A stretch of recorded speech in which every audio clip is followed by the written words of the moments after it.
Hi everyone, it's Friday again already, so welcome to another episode of Fine Cider Friday. Last week I had something a little bit rare, hard to find these days, but this week I've got something that's a little more available, which I'm sure you'll all appreciate. And this is Angioletti Italian Craft Cider, and my bottle is courtesy of Crafty Nectar from their Fine Cider box. So, Italian Craft Cider, it's called Secco, and no surprises, it's made in the Prosecco method, which, different to champagne where the secondary fermentation happens in the bottle, the fermentation for this happens in steel tank under pressure, and then they bottle it under pressure, so quite a skill there.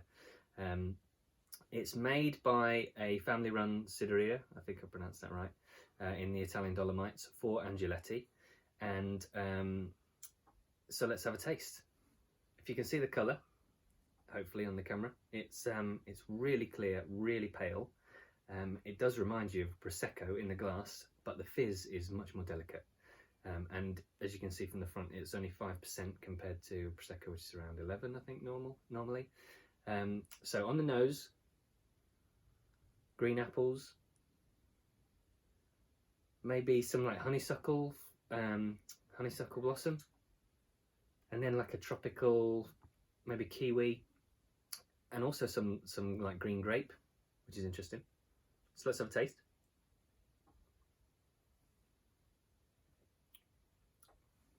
So I know I'm comparing it to Prosecco, which I probably shouldn't because it's it's a different drink, but just because the methods are the same, it's much more delicate. It's not as harsh in your mouth as a Prosecco would be. It's a little sweeter, which I actually quite like. I find Prosecco, the dryness and the bubbles too much sometimes. So this is kind of much more silky. It's got those green apple taste, that fresh crispness to it, but then that finish, that little sweetness, I think gives it another edge compared to a sparkling Prosecco. I'll just have one more drink.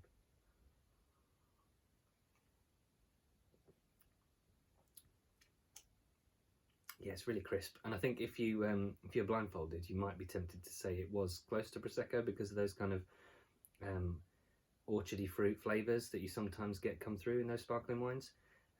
But this, I prefer this much more. It's lovely. It's really delicate. It's a great celebratory drink. So, salute to Angioletti, and salute to the weekend.